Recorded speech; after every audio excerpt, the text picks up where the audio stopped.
قل هل يستوي الذين يعلمون والذين لا يعلمون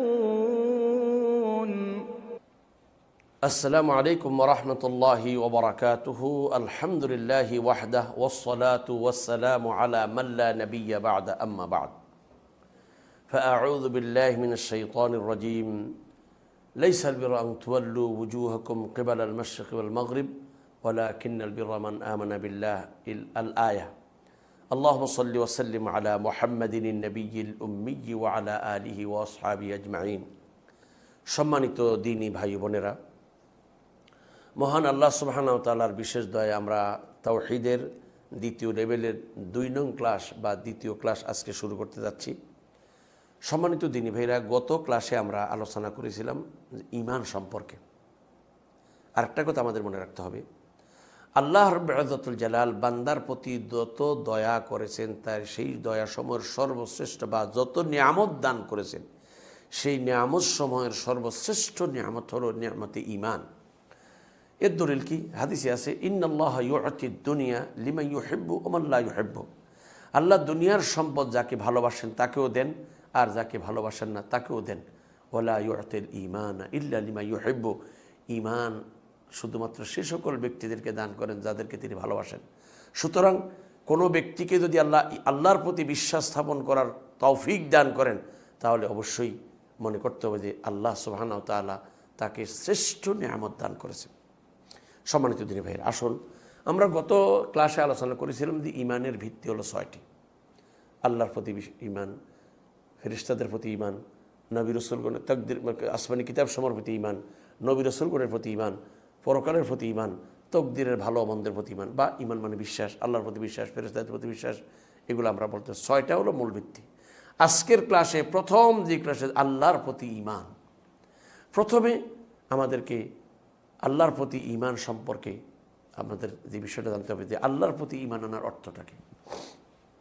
তার অর্থ হলো একজন ব্যক্তি অন্তঃস্থল থেকে এই কথা বিশ্বাস স্থাপন করবে যে আল্লাহ তাআলাই একমাত্র এই সকল সৃষ্টি জগতের একমাত্র স্রষ্টা, রিজিকদাতা, হায়াত ও মৌতের মালিক এবং তিনি বান্দার যাবতীয় ইবাদত উপাসনার একমাত্র হকদার এবং তিনি তার গুণাবলীতে এক ও অদ্বিতীয়। অর্থাৎ আমরা অন্তঃস্থল থেকে এই বিশ্বাস রাখব যে আল্লাহ তাআলাই এই সৃষ্টিকর্তা, পালনকর্তা, রিজিকদাতা এবং তিনি সকল ইবাদত উপাসনার একমাত্র মালিক এবং তিনি তার নাম এবং গুণাবলীতে অদ্বিতীয়। তার গুণের মতো গুণ আর কারণেই তিনি তার গুণাবলী, তিনি তার সত্তাতে যেমন এক ও অদ্বিতীয়, তার গুণাবলীতেও তিনি এক ও অদ্বিতীয়। সম্মানিত দ্বীনী ভাইরা, এই যে আল্লাহর প্রতি ঈমান, এটা আমরা ঈমান এনেছি, আল্লাহকে বিশ্বাস করি, আল্লাহকে মানি। মানাটার যদি আমরা আল্লাহকে বিশ্বাস করি বলি, এই বিশ্বাসটা ততক্ষণ পর্যন্ত বাস্তবায়ন হবে না যতক্ষণ পর্যন্ত 4টে জিনিস একসাথে পাওয়া না যাবে। তাই সকল ভাইদেরকে বলবো, খুব ভালো করে সংক্ষিপ্তভাবে কথাগুলো মনে রাখবেন। আমরা আল্লাহকে বিশ্বাস করি। এই বিশ্বাসটা আমরা যে করি এটা কার্যকরী হতে 4টা জিনিস একসাথে লাগবে। 1 নম্বর, আল্লাহর অস্তিত্বের প্রতি বিশ্বাস। 2 নম্বর, আল্লাহ যে একমাত্র সৃষ্টিকর্তা, পালনকর্তা, তা আল্লাহর রুবুবিয়তের প্রতি বিশ্বাস স্থাপন করতে হবে। 3 নম্বর, আল্লাহর উলুহিয়ত, অর্থাৎ আল্লাহ যে একমাত্র ইলাহ বা উপাস্য, আমাদের যাবতীয় ইবাদত উপাসনা যে কেবলমাত্র আল্লাহ তাআলার জন্যই করতে হবে, এর প্রতি বিশ্বাস রাখতে হবে। 3 নম্বর, আল্লাহ তাআলার যে গুণাবলী রয়েছে এই গুণাবলীর সমূহের প্রতি বিশ্বাস স্থাপন করতে হবে। তাহলে কোনো ব্যক্তির মধ্যে যদি 4টা জিনিস সমানভাবে পাওয়া যায় তাহলে সে আল্লাহর প্রতি বিশ্বাস স্থাপন করেছে বলে এই দাবিতে সে সত্যবাদী হবে। আসুন, প্রথমটা হলো যে আল্লাহর অস্তিত্বের প্রতি বিশ্বাস। সম্মানিত দ্বীনী ভাইরা, আমরা যেহেতু মুমিন, আলহামদুলিল্লাহ, আল্লাহর অস্তিত্বের প্রতি বেশি দলিলের প্রয়োজন নেই, তবুও বলছি আল্লাহ যে আছেন এর প্রমাণ কি? আসলে দেখুন, অনেকেই বলে আমরা যা দেখি না তা মানি না। পৃথিবীতে কোটি কোটি জিনিস আছে যেগুলো আমরা না দেখেও মানি। বাতাস চোখে দেখা যায় না, অনুভব করা যায়। সুঘ্রাণ চোখে দেখা যায় না, অনুভব করা যায়। তো ঠিক আল্লাহ সুবহানাহু ওয়া তাআলা তিনি আছেন, এটা আমরা বিশ্বাস করি। দেখি নেই, কিন্তু তার সৃষ্টি দিয়ে আমরা বুঝতে পারি। প্রথমটা হলো যে বলবো যে ফিতরাত, মানে অর্থাৎ একটা মানুষের যে সহজাত স্বভাব যেটাকে বলা হয়, একটা মানে মানুষের যে ফিতরত যেটা আছে, সহজাত স্বভাব যেটাকে বলা হয় আমরা বলে, একটা মানুষের ফিতরত, অর্থাৎ একটা মানুষ যদি কেউ তাকে নাও দেয় তারপরেও তার মানুষ এটা তার মনে আসবেই সে এমনি সৃষ্টি না কেউ তাকে সৃষ্টি করেছে, এরকম একটা অনুভূতি তার মনে কাজ করে। তাইলে ফিতরতের স্বভাব যেটা আছে, অর্থাৎ আল্লাহ সুবহানাহু ওয়া তাআলা যে স্বভাবজাত ও মানে প্রকৃতিগত যে বিষয়টা আছে, এটা সব মানুষের মধ্যেই এই জিনিসটা আছে যে আমি এমনি হই না কেউ আমার বানাইছে, এটা তাই সে বুঝে। এই জন্য আল্লাহ রাসূল বলেন কুল্লু মাউলুদিন ইউলাদু আলাল ফিতরা, প্রত্যেকটা সন্তানই ফিতরতের উপরে, সেটা হলো যে স্বভাবজাত বা প্রকৃতিগত স্বভাবের উপরে কী করে, জন্মগ্রহণ করে।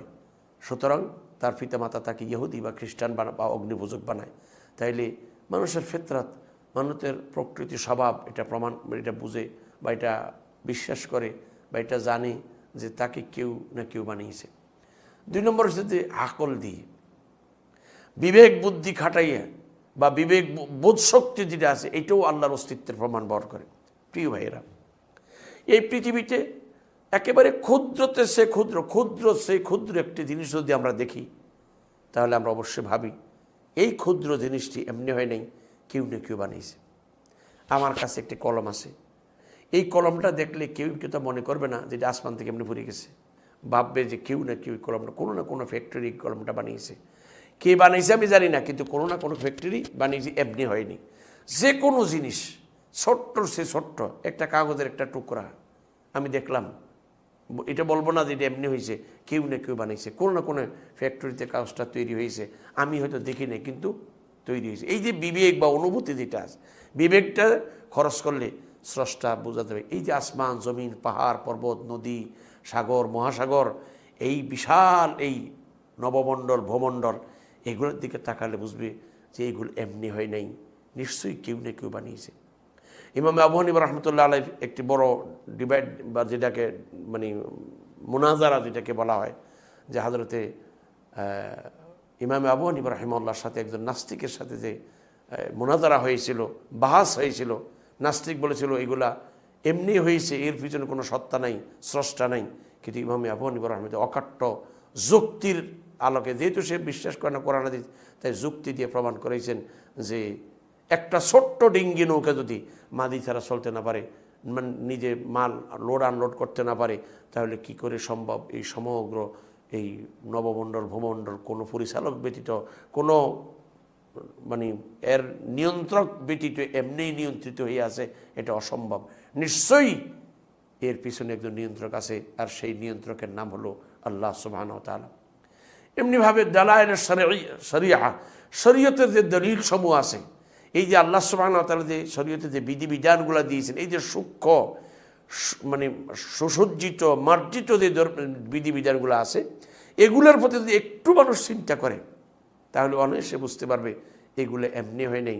নিশ্চয়ই একজন মহাজ্ঞানী এই সব কিছুকে সুন্দরভাবে এটাকে দিয়েছেন, সাজিয়েছেন। তাহলে বুঝতে হবে আল্লাহ রাব্বুল ইজ্জতুল জালাল যিনি এই সব কিছুকে সুন্দরভাবে সঠিকভাবে এই নিয়ম নীতিগুলো দিয়েছেন, এই নিয়ম নীতিগুলো এমনি হয় নাই।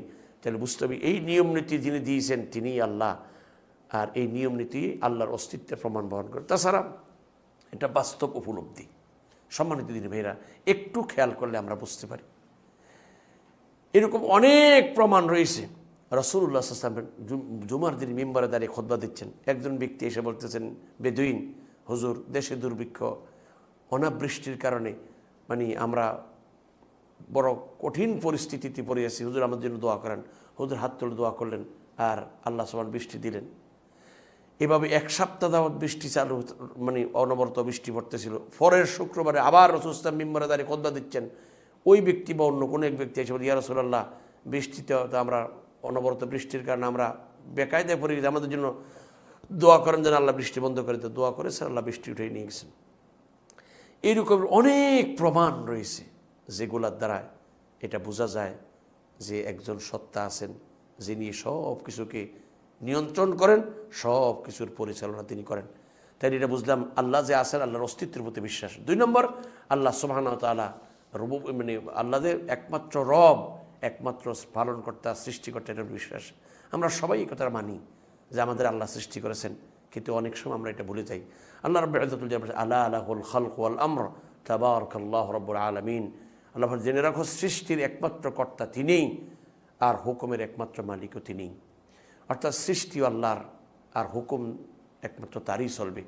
এই সমগ্র জগতের যা আমরা দেখি বা দেখি না, সব কিছুর একমাত্র মালিক, একমাত্র স্রষ্টা, প্রতিপালক আল্লাহ। আল্লাহ রাব্বুল ইজ্জাতুল জালাল কোরআনে কারীমে বলছেন, ইয়া আইয়ুহান নাস উযকুরু নি'মাতাল্লাহি আলাইকুম হাল মিন খালিকিন গায়রুল্লাহ ইয়ারযুকুকুম মিনাস সামাই ওয়াল আরদ। ও মানব জাতি, ও মানুষ, তোমরা আল্লাহর নেয়ামতগুলোর কথা স্মরণ করো। আল্লাহ ছাড়া কি তোমাদের কোনো স্রষ্টা আছে যিনি তোমাকে আসমান ও জমিন থেকে রিজিক দিতে পারে? কেউ নেই। অতএব এই সকল সৃষ্টি জগতের আল্লাহ তাআলাই একমাত্র স্রষ্টা, তিনি একমাত্র রিজিকদাতা, তিনি একমাত্র হায়াত ও মৌতের মালিক, তিনি একমাত্র কল্যাণ ও কল্যাণের মালিক। এই কথার মধ্যে আমাদের বিশ্বাস রাখতে হবে। তাহলে আল্লাহর অস্তিত্বের প্রতি বিশ্বাস। 2 নম্বরে, আল্লাহ তাআলাই যে একমাত্র রব, এটা বিশ্বাস করতে হবে। ভাইরা আমার, একটু খেয়াল করে দেখেন আল্লাহ কিভাবে রিজিক দেয়। একজন মানুষ যখন মায়ের গর্ভে আসে, গর্ভে আসার পর 9 মাস পরে দুনিয়াতে সে ভূমিষ্ঠ হয়। দুনিয়াতে আসার পরে খাদ্যের প্রয়োজন। দেখুন আল্লাহর হিকমত, আল্লাহ মায়ের বুকে সন্তানের খাদ্যের ব্যবস্থা করে দিয়েছেন। একজন মহিলা যদি 100 বছর হায়াত পায়, যদি তার সন্তান না হয়, 1 ফোঁটা দুধ তার আসবে না। কিন্তু যে মাত্র সন্তান দুনিয়াতে আসছে, মায়ের বুকে আল্লাহ তার খাদ্যের ব্যবস্থা করেছে, এমন এক খাদ্য যেটা ক্ষুধা পিপাসা দুইটি একসাথে নিবারণ করে। এই খাদ্যের মধ্যে পূর্ণ শক্তি, ভিটামিন, সব কিছু এর মধ্যে, অর্থাৎ বাচ্চার বৃদ্ধির জন্য যা দরকার সব এর মধ্যে দেওয়া আছে। আর এই দুধ কত সুন্দর বা সূক্ষ্মভাবে, এটা এমন গরম না মুখ জ্বলে যাবে, এমন ঠান্ডা না পেট ডিস্টার্ব করবে, আর এত স্পিডে আসবে না, গলা উঠতে পারে, নাকে মুখে উঠবে, হালকা করে আসতেছে, বাচ্চা চুষে খাচ্ছে, তার ক্ষুধা পিপাসা সব নিবারণ হচ্ছে, আস্তে আস্তে সে বাড়তেছে। এটা কি প্রমাণ করে না যে আল্লাহ সুবহানাহু ওয়া তাআলা আমাদের রিজিক দাতা? এই জন্য আল্লাহ বলেছেন, ইয়া আইয়ুহান নাস উযকুরু নি'মাতাল্লাহি আলাইকুম হাল মিন খালিকিন গায়রুল্লাহ ইয়ারযুকুকুম মিনাস সামাই ওয়াল আরদ। আসমান ও জমিন থেকে রিজিক দেওয়ার মতো কেউ নেই আল্লাহ ছাড়া, এটা আমাদের বিশ্বাস করতে হবে। 3 নম্বর এবং গুরুত্বপূর্ণ, আল্লাহর উলুহিয়তের প্রতি বিশ্বাস। আল্লাহ যে একমাত্র ইলাহ, উপাস্য, এটাকে বিশ্বাস করতে হবে। যে আল্লাহ সৃষ্টি করেছেন, যে আল্লাহ হায়াত মত রিজিক সব দিয়েছেন, ইবাদত কার হবে? তারই তো হবে। সেই জন্য যাবতীয় ইবাদত উপাসনা কেবলমাত্র আল্লাহ তাআলার জন্য করতে হবে। এই জন্য আল্লাহ কোরআনে বলেছেন, কুল ইন্না সলাতি ওয়া নুসুকি ওয়া মাহইয়ায়া ওয়া মামাতি লিল্লাহি রাব্বিল আলামিন। হে নবী, আপনি বলুন, আমার নামাজ, আমার কোরবানি, আমার জীবন, আমার মরণ সব আল্লাহর জন্য। সুতরাং আল্লাহর রুবুবিয়তের প্রতি বিশ্বাস আনার সাথে সাথে উলুহিয়তের প্রতি, একমাত্র আল্লাহ দি ইলাহ বা উপাস্য, এটা বিশ্বাস করতে, এবং যাবতীয় ইবাদত বান্দিগি, যত ইবাদত উপাসনা আছে সব ইবাদত তোমার কেবলমাত্র আল্লাহ তাআলার জন্য নিবেদিত করতে হবে, অন্য কারোর জন্য নয়। 4 নম্বর যেটা হবে যে আল্লাহর নাম এবং গুণাবলীতে বিশ্বাস রাখা। আল্লাহ কোরআনে কারীমে আল্লাহর কিছু নাম এবং গুণাবলী বর্ণনা করেছেন, এবং রাসূলুল্লাহ সাল্লাল্লাহু আলাইহি ওয়াসাল্লাম আল্লাহর জন্য কিছু নাম এবং গুণাবলী সাব্যস্ত করেছেন। কোরআন ও হাদিসের মধ্যে আল্লাহর যে সকল নাম ও গুণাবলী বর্ণিত হয়েছে, সেই সমস্ত নাম ও গুণাবলীর প্রতি বিশ্বাস স্থাপন করব, কোনো রকমের বিকৃতি ঘটানো ব্যতীত বা কোনো রকমের সাদৃশ্য তুলনা করা ব্যতীত। অর্থাৎ কোরআন হাদিসে যেভাবে আল্লাহর নাম এবং গুণাবলী সমূহ বর্ণিত হয়েছে, ঠিক সেভাবেই বিশ্বাস করতে হবে, কোনো রকমের বিকৃতি করা যাবে না বা কোনো রকমের সাদৃশ্য বর্ণনা করা যাবে না। এই 4টি বিষয়ের উপর যদি কোনো ব্যক্তি সমানভাবে বিশ্বাস স্থাপন করতে পারে, তাহলে সে আল্লাহর প্রতি বিশ্বাস স্থাপন করেছে বললে এই দাবিটা বাস্তব হবে। আল্লাহর অস্তিত্বের প্রতি বিশ্বাস, আল্লাহর রুবুবিয়তের প্রতি বিশ্বাস, আল্লাহর উলুহিয়তের প্রতি বিশ্বাস, আল্লাহর নাম এবং গুণাবলীর প্রতি বিশ্বাস। আসুন প্রিয় ভাইয়েরা, আমরা এই কথাগুলো ভালো করে বুঝি শুনে সেই অনুযায়ী আমল করার চেষ্টা করি। আল্লাহ আমাদের সকলকে কবুল করুন, আমিন। ওয়া আখিরু দাওয়ানা আনিল হামদুলিল্লাহি রাব্বিল আলামিন।